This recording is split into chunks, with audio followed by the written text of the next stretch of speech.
तो मेरा भी लाइफ का पहला तीज का ये फंक्शन है और यहाँ पर जो हमारी माननीय मुख्यमंत्री दिल्ली सीएम रेखा दीदी ये सब उत्सव रख रही हैं सब महिलाओं के लिए और I am looking forward to it.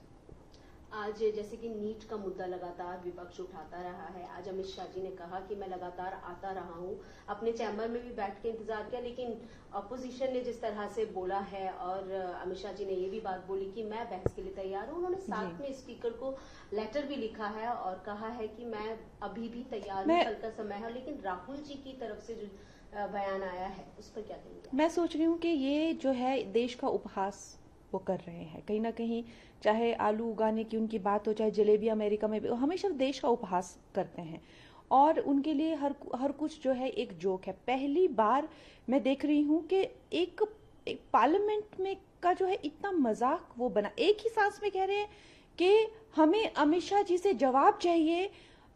एक सांस में कह हमें अमित शाह जी से जवाब चाहिए कि ऐसा ऐसा स्टूडेंट्स के साथ उन्होंने किया कि नहीं किया।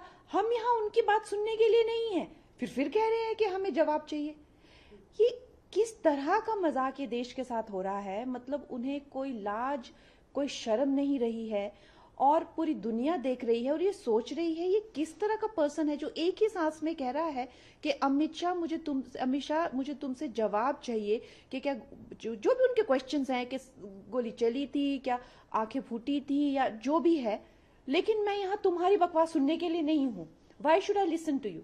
अरे आप जवाब मांग रहे हैं फिर आप कह रहे हैं why should I listen to you? एक ही सांस में आप ये ऐसी दो गली बातें कैसे कर रहे हैं? How does this even work? What is he thinking?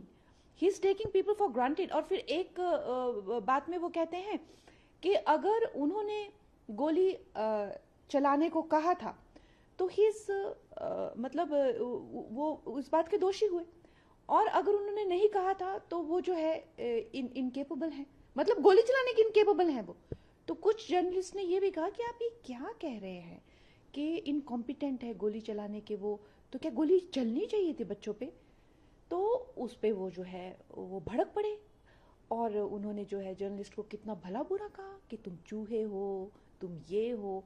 इस तरह से जो वो अपनी भड़ास निकाल रहे हैं और इस तरह से जो वो पार्लियामेंट का अपमान कर रहे हैं, पूरे देश का अपमान कर रहे हैं, देशवासियों का अपमान कर रहे हैं। मुझे लगता है कि उनका जो है ये as a opposition leader I am 100% sure कि उनकी ये लास्ट टर्म है। उन्होंने ये भी कहा कि अमित शाह जी को इस्तीफा दे देना चाहिए। वो तो प्राइम मिनिस्टर का इस्तीफा मांग रहे हैं।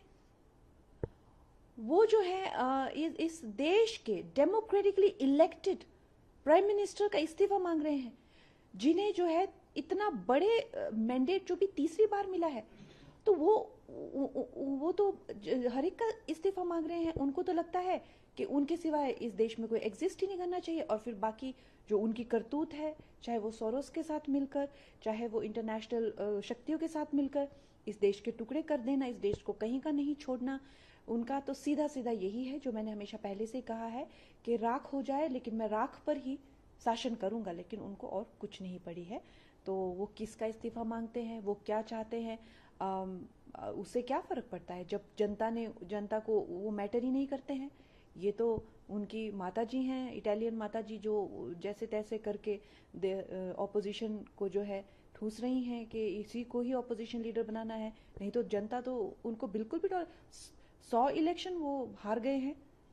वो कौन होते हैं उनको किसका इस्तीफा चाहिए, उससे क्या फर्क पड़ता है? वैसे तो सड़क पे चले हुए अगर उनकी इटालियन माता जी ने ये नहीं कहा होता कि भाई इनको ऑपोजिशन लीडर बनाओ, तो उनकी क्या वजूद है? कंगना, एक और चीज है जिस बात को लेकर सुबह से आप सुर्खियों में हैं, वो है नसरुद्दीन शाह को लेकर आपने एक टिप्पणी की है, उनको लोमड़ी शब्द का इस्तेमाल किया, क्या कहेंगे आप? ये अब की बात नहीं है, ये फिल्म इंडस्ट्री का ये रवैया हमेशा रहा है। आपने देखा है कि जंतर मंतर पर जो पार्लियामेंट पर जो ये अटैक हो रहा था, जब मेरे कितने पार्लियामेंटेरियन फ्रेंड हैं जिनकी गाड़ियों पे लोग चढ़ गए थे, उनके शीशे जो है तोड़ दिए थे। आप सब जानते हैं, ये किसी से छुपा नहीं है। मेरे घर के बाहर जो है गेट तक लोग चढ़ गए थे, कम से कम नहीं तो यहाँ पे 2500 लोग मेरे गेट के बाहर था, और यहाँ पे इतनी पुलिस फोर्स बुलानी पड़ी कि रात को तो हम सो नहीं पाए। तो इस तरह की जो स्थिति जब बनी हुई थी तो ये सब जो है वो घड़ियाली आंसू रो रहे थे। लेकिन अब जब झारखंड में इस तरह का बच्चों पे जो है जुल्म हो रहे हैं, तो क्या वो जेंजी नहीं है? जो देश के खिलाफ जो हो जाए, या जो प्रधानमंत्री जी को गालियां दे, प्रधानमंत्री जी के घर तक ये पहुंच गए, और वहां पर इन लोगों ने जो है क्या करने की इनकी नीयत थी। तो जो देश को गाली दे, जो प्रधानमंत्री जी को गाली दे, जो इस देश के टुकड़े करने का, क्या वही जेंजी है? और कोई जेंजी नहीं है। हम खुद युवा हैं, हम खुद नारी हैं, हमें जो है युवा विरोधी बना दिया है। हम क्यों युवा विरोधी बनेंगे? हम तो खुद युवा है, खुद वर्किंग वुमन है, खुद करियर वुमन है, खुद एक ऐसे छोटे मुकाम से उठकर ऊपर आए हैं।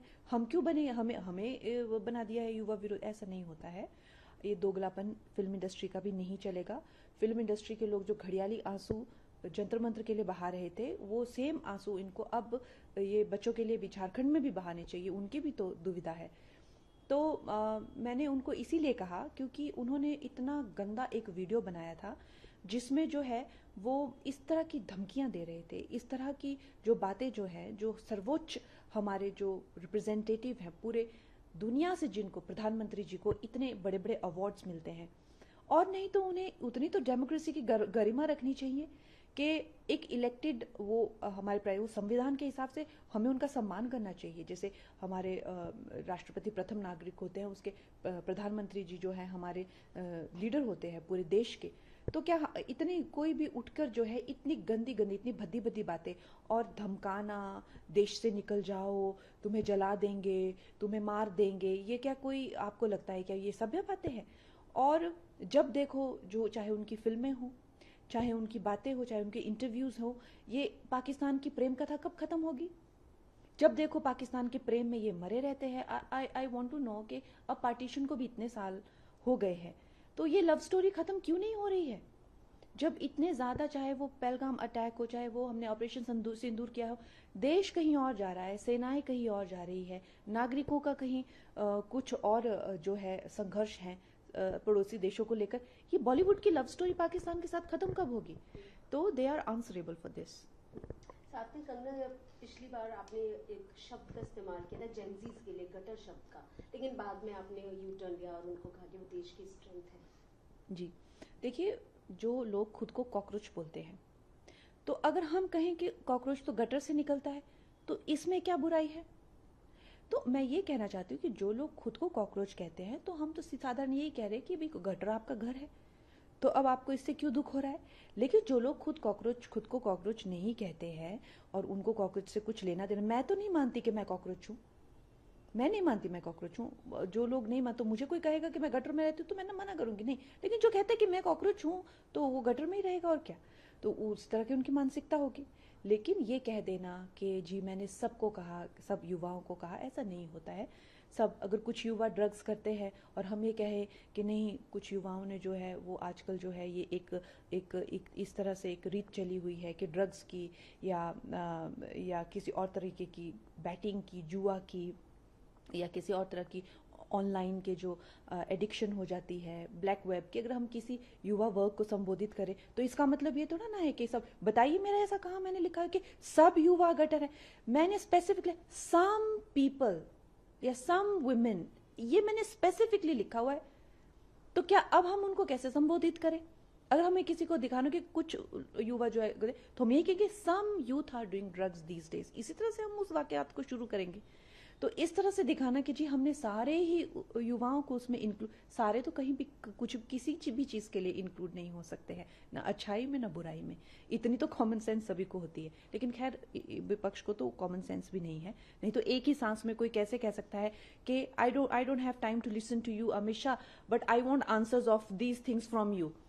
हाँ तो भाई आइए अंदर पार्लियामेंट में, ये सब प्रश्न अपने रखिए, जो आप पूछ रहे हैं वो सब प्रश्न पार्लियामेंट में रखिए। आप क्या चाहते हैं कि अमित शाह जी आपको पार्लियामेंट के आंगन में आकर 1-to-1 जवाब दे? क्या मतलब? तो जिन लोगों का इतना आईक्यू लो हो, उनसे आप क्या उम्मीद कर सकते हैं? कंगना, एक और नया एक अपडेट है सेस को लेकर। हिमाचल में जो ऑर्फन और विडोज के नाम पर 60 पैसे का सेस लगाया जा रहा है, उस पर क्या कहेंगे? हिमाचल की जो दुर्दशा है वो किसी से नहीं छुपी है। हिमाचल में जो है बहुत बुरा हाल है, और आए दिन हर एक तरह के टैक्स जो है वहाँ पर लगा के जो लोगों की जो है दुर्गति कर रहे हैं। और अगर उन्हें विडोज़ का हेल्प करना है, और अनाथ बच्चों की आड़ में जो करप्शन वो कर रहे हैं कांग्रेस वाले, वो किसी से नहीं छुपी है। और और अब की बार ऐसी हिमाचल के लोगों की आंखें खुली है कि मुझे नहीं लगता अब अगली बार तो छोड़िए, कभी भी कांग्रेस सत्ता में आएगी, क्योंकि हिमाचल ने ऐसा गंदा रूप और ऐसा भ्रष्टाचार कभी भी नहीं देखा था। बहुत तरह के टैक्सेस उन्होंने लगाए, यहाँ तक कि सुक्खू की सरकार जो है वो देवदार के सारे पेड़ बेचकर भी खा जाना चाहते थे। तो इस तरह से भी उनके कई करतूते जो है, कई तरह के लोग स्तब्ध रहे कि कई जगह पे उनको रोका भी गया।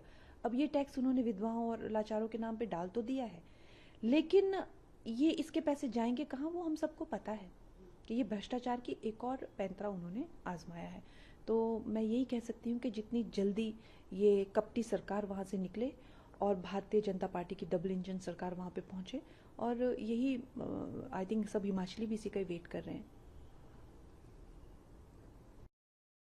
आई थिंक वो तो लास्ट मोमेंट तक किसी को भी पता नहीं होता है, लेकिन आई एम श्योर कि कोई ना कोई स्ट्रॉन्ग लीडरशिप हमें वहाँ पे चाहिए।